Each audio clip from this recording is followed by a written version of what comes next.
Hello, everyone, and welcome to the Cinema Flow podcast. I'm your host, Zach Abdelbaki, and today I'm joined by a very special guest, Zachary Donohue. He is the co-writer of the new horror film Passenger from Paramount Pictures. The film follows a young couple who witness a gruesome highway accident and soon realize that they did not leave the crash scene alone. A demonic presence called the Passenger turns their van life adventure into a nightmare. Passenger is currently playing in movie theaters around the world. It's a fantastic movie. It's super scary. Be sure to grab your tickets and check it out. Now, please welcome to the show the writer of Passenger, Zachary Donohue. Hello, fellow Zach. How are you doing today? Very well. Thank you for having me on. Of course, of course. Thank you for taking the time to do this. Congrats on all the success of the movie. I gave the audience a little taste of the plot, but in your own words, can you please tell the audience about the story and where the idea came from? Yeah, for sure. It's just about this couple that they live in Brooklyn. They've been kind of burnt out by the grind, the rat race, and they decide to, put their relationship on the road and kind of, join a counterculture almost. The boyfriend sees this as sort of a long-term lifestyle, and his girlfriend is more unsure, but she really loves him a lot, so she's willing to kind of make the leap. And through the course of the movie, their relationship gets put through the test. Their definition of what home is gets challenged, and they wind up on a fight for their lives as something supernatural terrorizes them on the road. Where the idea came from, I've, always been a big fan of road horror movies. One of the first horror movies that I ever saw when I was 4 years old was Carnival of Souls, which you could say it's a bit of a road horror. It has a couple scenes in it, though, that are very standout where the main character is driving on a quiet, desolate road in the middle of the night, and she encounters this ghoul, which is what he's called in the credits. And she sees him a couple times, like throughout the course of the movie. But these scenes of her on the road by herself at night always kind of stuck with me, just as like this kind of haunting image. And then growing up, I'm from upstate New York, where there's a lot of back roads. My own house was a mile into the woods, just kind of a remote thing. So always kind of just thinking of roads and the haunted lore that a lot of people from where all over the country have. And I wanted to tell a story that could kind of make one universal demon instead of this kind of smattering of regional horror. So. That's awesome. And yeah, honestly, my favorite aspect of the movie was the relationship between the two main characters. And you did such a great job building the suspense in the screenplay. I particularly loved the way the demon appears and then disappears with the headlights of the car blinking. Can you talk about how you came up with different and creative ways to build tension and dread for the audience? Oh, thank you. That's a great question. The road horror movies have so many kind of like classic tropes. Like the biggest one would be, the person who's in the back seat, right? That's kind of the classic one, or the hook that's scratching on the roof.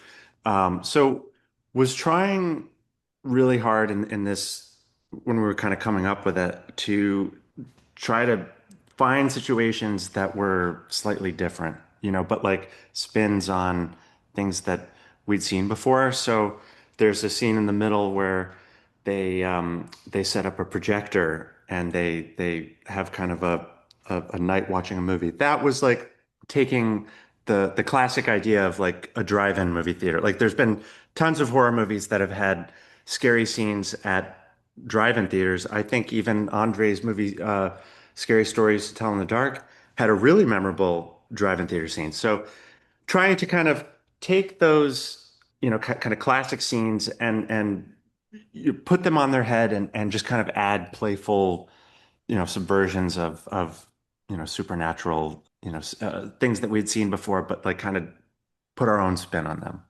Absolutely. It was super creative. And you mentioned the that sequence. The movie they're watching is Roman Holiday. Did you choose that film, or what was the reason behind that being the film that they're watching?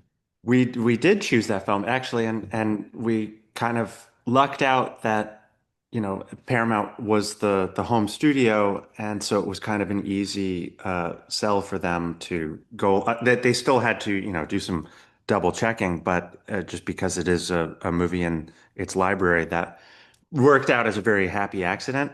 But what we really liked about that movie is, obviously, Roman Holidays is, one of one of my top 10 movies, but that's not just in the genre, it's not a genre movie, obviously, but just the parallel that we were able to find between, Gregory Peck's character and Audrey Hepburn and what our characters, this wish fulfillment of this adventure that they're going on. It really worked out as like a nice like parallel. And one thing, I was able to be on set for the movie. The producers and Andre, kind of allowed me to do that, which was really awesome. But one of the things, like the week before, or a couple weeks before we started shooting, when we were in prep, Andre and I were talking about like, well, what are the clips that are going to be, because we need to, it's not going to be a thing in post that you figure out. Like, we need to actually find the clips from the movie that will be playing while they're talking. And we found some like really nice moments that kind of parallel what they're talking about, when they're having kind of this heated discussion about their relationship. But then there's this great shot where the passenger kind of like announces himself, and it's a shot of Gregory Peck and Aubrey Hepburn driving in a car. And so he's almost a passenger to the characters in Roman Holiday when he appears. And that was like a really nice moment that, if you blink and you miss it, but it's fun to just kind of notice if you rewatch it. That's awesome. Yeah, I'm definitely gonna notice that next time. And it's so cool how they used it like a flashlight. I've never seen anyone do that in a movie. And also the part where the passenger's like ringing his keys, that got me. And the sound Yeah. design was so cool for that. And you mentioned that you were on set. I wanted to ask if you were on set for the tracking shot. There's an incredible tracking shot in this movie where Maddie is walking to her van and it keeps moving further away from her mysteriously. That was like one of my favorite scenes. Did you get to be there for that one? I was there. Yeah, that was a an extremely tough night just because, the elements were against us. Like every night, like, because this was all mostly night shoots. It was 35 days or nights of filming, and we only had, I want to say, the first week. The first week was like our days, and then we had to flip our whole schedule to like work at night and live at night, which was hard, for one. But then we're shooting up in Washington where you have, precipitation, and it was, January and February and March. So it was freezing cold. We had rain, hail, snow. So when we shot that scene, it was raining. It was like kind of raining for a part of it, but it was extremely cold, and it was just miserable to be out there. And anyone who, wasn't needed was like, there was a movie theater off camera that like allowed us to kind of wait in between takes. And so most of the people who didn't need to be on set were just warming up in there. But for Andre and the actor and Lou LaBelle, and for the camera team, Fede, who was our DP, those guys were freezing. It was so cold. But for that scene, I was hiding behind a pillar at the Big Lots. There's like a big, the camera passes by at Big Lots, and I had like a monitor, and so I was watching it, and they must have done that shot between 15 and 16 times because there's a lot of moving pieces that are small, like the dump truck that like drives by. There's a car that, kind of has like a little bit of like a creepy moment, and then just tracking around her, and then there's a guy obviously in the van who's like speeding it and then slamming on the brakes and then shutting it off. So there was a lot of moving parts, and Yeah, it was Andre's idea to do that scene as a oneer, and it was very ambitious. And I'm kind of happy that he chose to do that because it just makes that moment all the more memorable. That's so cool. And as I was watching it, I kind of noticed that it went around like 360 at one point. I'm like, I guess they just had to be behind the camera, all like quietly moving around behind it. It's just so Yeah, cool. there were some members of the crew that were t like hiding in a car watching the monitor, so that because there's a couple cars in the parking lot, but everyone else would basically be behind the camera, and as he moved around Lou, they would have to move as well as kind of like this, moving circus. It was really quite a challenging night. We were there for three nights because then we filmed the interior band stuff on a different night. But that sequence in itself was just really a night in filming, and maybe it spilled over into the next night. It was a lot of work. Yeah, I think Seth Rogen said for the studio that the tracking shots required the highest level of teamwork because everyone needs to be like on their A game. Yeah. Also, when you were on set, what was it like watching the actors bring the characters to life? Did they bring anything to their performances that enhanced what was on the page? And like, what did you learn also from like being on set? Oh yeah, my gosh. When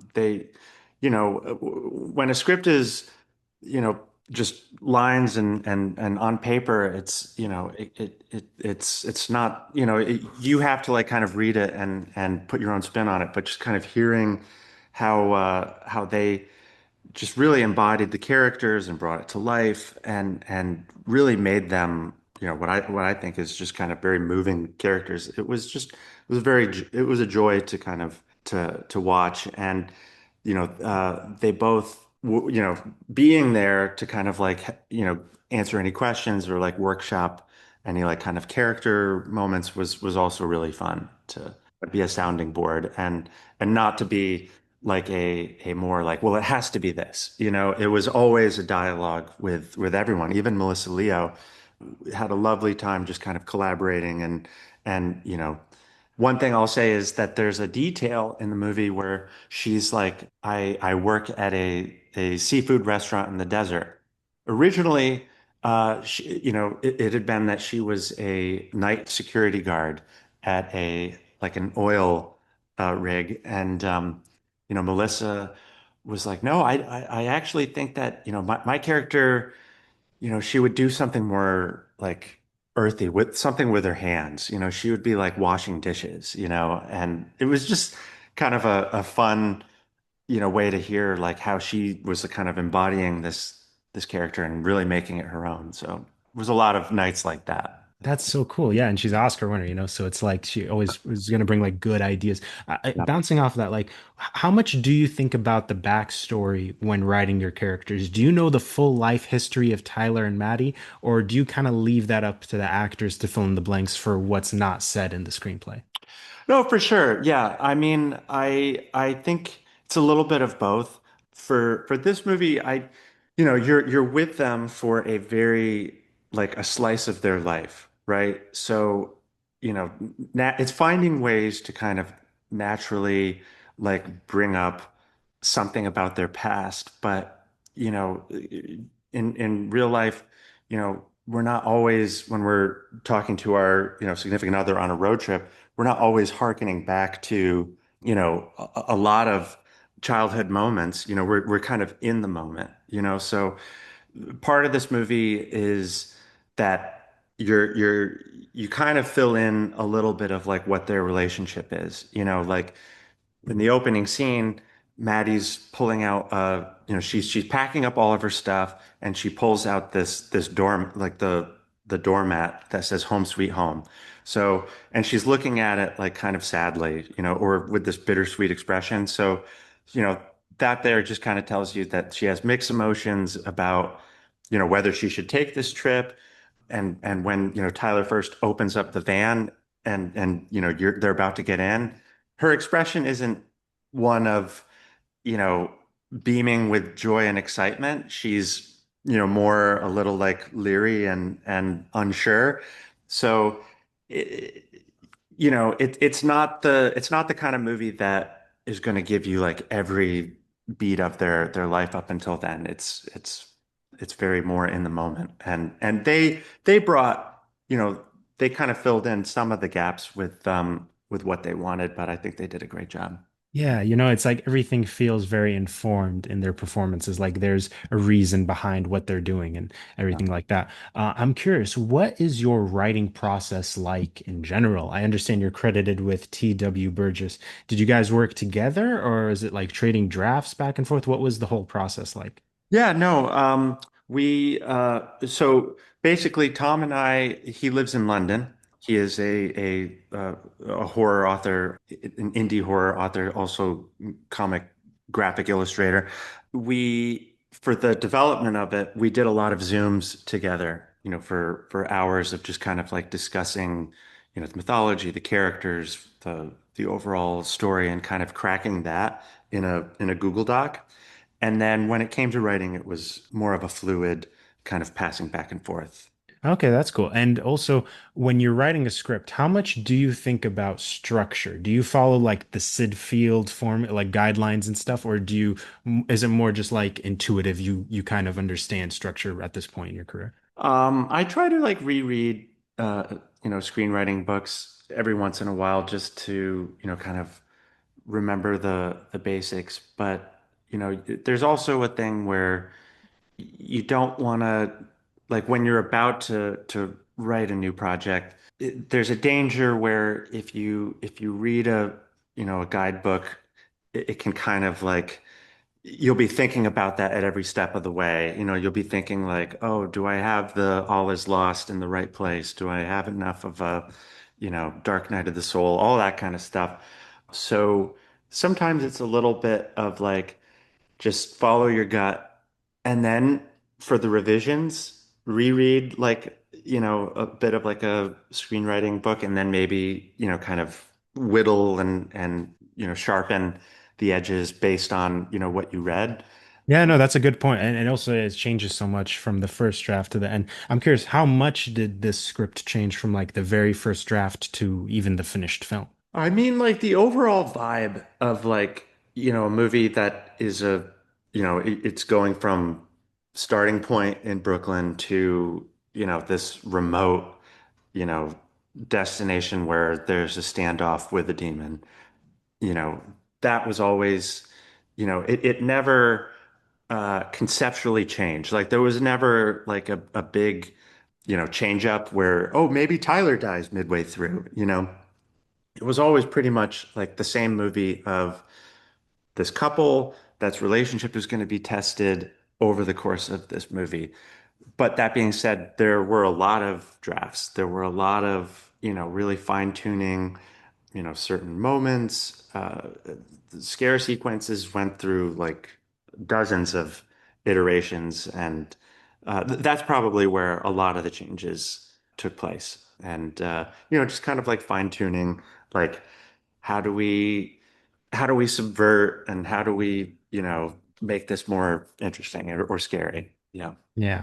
And in general, I feel like screenwriters are the most underappreciated people in Hollywood. And it's also one of the hardest jobs to get in the industry. And this is like your first big studio movie. I'm curious if you have any advice to up and coming screenwriters and if there's anything people can learn from the actions that you took towards getting this movie off the ground. Well, I've been writing professionally since, well, I guess 2011. Well, I would say maybe not professionally, but I've been in LA writing since 2011. And, in 2013, I wrote and directed another horror movie called The Den. And that was like an indie screen life kind of thing. And then from there, I, would go on meetings and just kind of network and, would kind of build up a relationship with, a network of producers and executives that I liked and that liked me and that, had either read scripts of mine or, wanted to find stuff. And so, long story short, in 2019, I had met Gary Dauberman, who's one of the producers, and I had written a script for him at he had kind of partnered with New Line on it, and it was a really fun script. Can't really go into it, but it just didn't never went anywhere. But since then, I had been wanting to, find another project with Gary to, so over the years, I had been staying in touch with him and his executive Max, and just kind of checking in with him and keeping that friendship tight. And then eventually, I shared, a treatment and a deck that I had made for this in 2023. And, he got really excited. And then, he sent it to Walter Hamada, who was one of the other producers on the movie.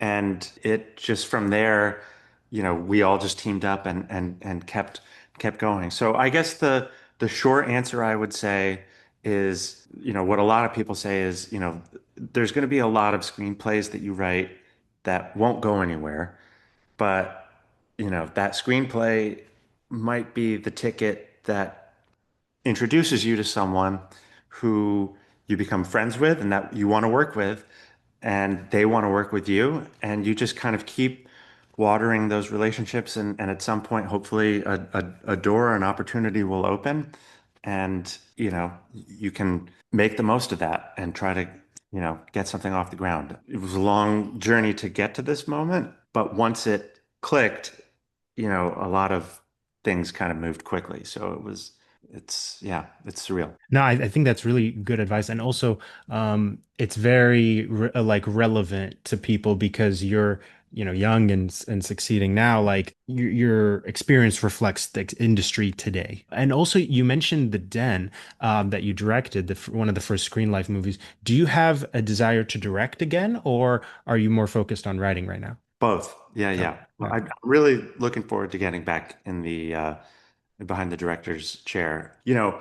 There were many scripts that I had written since post The Den that were close to, getting greenlit.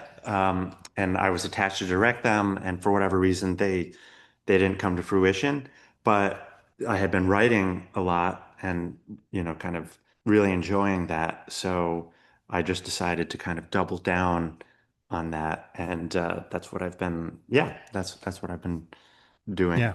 Well, let me ask you this, because I'm sure you have a bunch of scripts that you'd love to make. If you could get one of the financing for one of them, like what would be your dream project that you would want to do? Like one of my Yeah. originals or a remake or It doesn't have to be original. It could be anything, whatever your dream movie that you would want to make. there's a 1970s horror movie called The Sentinel. Not sure if if you heard of it, but it's a woman buys she rents a really nice apartment in this, big, brownstone high rise, and you find out through the course of the movie that the apartment in the top of the building has a gateway to hell. And it's just a very, very eerie, creepy movie. I know that, in the past people have tried to get it remade, but it hasn't. I don't think it's happened yet. But it's one that I think would be ripe for a remake. That's cool. Yeah, we'll put that out and manifest it, hopefully. I have some fun road trip questions. What do you listen to on road trips? Are you a music guy, podcast guy, audiobook guy? What's your preference? I'll music 100%. Just because I'm a big music guy. I've tried audiobooks, but I get too distracted on the road, and it has to be like a really good story to kind of hold my interest. And then podcasts are tough because I think if I'm on a drive by myself, I would do a podcast. But I mean, unless it's like, Smartless or, like a Conan podcast, that's more comedy bent. But music is kind of like, it's just, there's nothing more fun than, the windows are down, you're cruising on the open road, and, a great tune is playing. Nice. Also, if you could take a road trip with one character from a horror movie, who would you pick and why? I guess I would say either Sally Hardesty from Texas Chainsaw Massacre, because she knows how to survive Leatherface, so she Yeah. knows how to kind of survive a terrifying situation. I guess I would not want to go with Justin Long from Achievement. Yeah, but yeah, so I'll stick with Sally Hardesty. Yeah. Also, I love that this movie is getting a big global theatrical release. I got to see it with a crowd that was like almost sold out. And they were reacting to the scares, screaming. I'm curious, what is your favorite movie theater in the world? Well, the have you ever been in LA, Yeah. the Dome Theater? Yeah. Yeah, that theater I loved. I miss it. I miss it so much. Talk about manifesting something that should come back. I Um, feel like AMC should buy it because the Grove used to be actually it wasn't ArcLight. I think it was like Pacific Theaters no, and then it specific. closed. Yeah, Yeah, so yeah. they should just buy the ArcLight. I know, I I know. mean, Yeah, so but your favorite that's open now. that's open now. It's controversial because there's the AMC 16 I like just because it's a big room, like the Dolby Yeah, you're room, talking about the Burbank. the Burbank. Yeah, Yeah. I love that one. Yeah. That's a good one, but my wife would say she likes the ones that have the reclined seats. So she would Yeah. say AMC City Walk at Universal. City Walk is great for the IMAX, but it's the parking is annoying. It is. Yeah. Oh my God. Yeah. Yeah. It's so Yeah. annoying. Also, what are your go-to movie theater snacks? Popcorn with the peanut M&Ms Yeah. in them. Yeah. That's awesome. Also, I want to ask just because I mean I want to know your origins or like how did you first get into movies and screenwriting and everything? Yeah. No, my dad was a big fan of horror movies, especially, more obscure horror movies from like the 60s, 70s. And so when I was really little, I would wake up and, go into the living room and he would be watching, not like Texas Chainsaw, he'd be watching more like Carnival of Souls, which is, somewhat of a kid-friendly spooky movie. So I would watch these kind of gateway horror movies with him. And then, as I got older, you know, I'm from the generation that experienced like video rental stores. So, the horror section that, many people will talk about just looking at the VHSs. That was, you know, what I grew up with. But, my dad had a Super 8 camera and he used to make movies with his friends in the 70s and the 80s. And then when I was growing up, he and I would film stuff and we would run around cemeteries and, fun locations in my hometown. And, when it came to college, I was like, well, I enjoy making movies. Maybe I should, just kind of pursue that, because it's all I've really kind of done as like a pastime growing up. And then just went to film school, developed some lifelong friendships there, people that I'm still working with to this day, and just yeah, just kind of learned my craft there. That's awesome. And like one thing that seems awesome about being a writer is like you'll write something in the script that like when you see it finally come to life, it's going to be amazing. And one of those things when I was watching the movie that stuck out was the burning van thing that was on fire. Yeah. Like, is there something that you wrote in this movie, like maybe a shot or a scene that when it came to life, you were like, wow, that's exactly how you imagined it in your head? A lot of moments. Oh, thank you. A lot of I was very happy with just how the scares turned out. I was really happy with just how the van looked. There's a shot in the moment where she's driving and it's rainy at night and she's about to come on like she's about to come upon the scene of the car crash.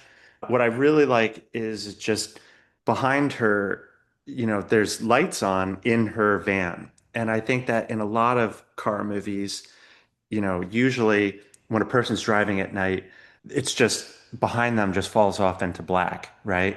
And it's what's neat to me is that because she's driving this decked out van, you have depth in the background, like you have like lights and scenery, which I just think is like a nice visual that you don't often see in road movies, because usually road movies are like just people in cars and you can only shoot them a few ways. So like that's an example of like a small detail that, when we were coming up with the idea of like, let's set this movie in a van because that seems kind of novel. That seeing that shot, which is so simple, was just kind of nice because I was like, oh, this feels new to me, you know? That's really cool. Yeah, and it honestly, the movie looks incredible. Andre is such a good director, and I'm excited for the future, like seeing you get into the directing scene with like something big budget. I heard that you directed and produced a horror mockumentary series called The Unknowable Darkland. Would you Yeah. like to tell the audience a bit about that project? Because I'm sure Yeah. they can go check it out. Yeah, for sure. So, a couple years ago, right before this, I started writing the Passenger. I was just wanting to make something, and didn't have a ton of money. So I got some friends together, as a lot of people do, and we put them in some period clothing, and we found some like kind of creepy locations in the desert and at like this train station. And I filmed some stuff on like a 16 millimeter camera. And then I started editing it with public domain footage. And I wanted to tell like a weird cosmic mockumentary set in like the past. And the whole thing, it's on YouTube, the original series that I made. It's called The Unknowable. And it's a 40-minute like web series that has this really creepy Rod Serling-esque narration the whole time that kind of drives, this like weird unsolved mysteries narrative. So, I made that, and then Screenbox and Cineverse, which, I don't, if you don't know Screenbox, it is another place to go like Shudder, for horror audiences.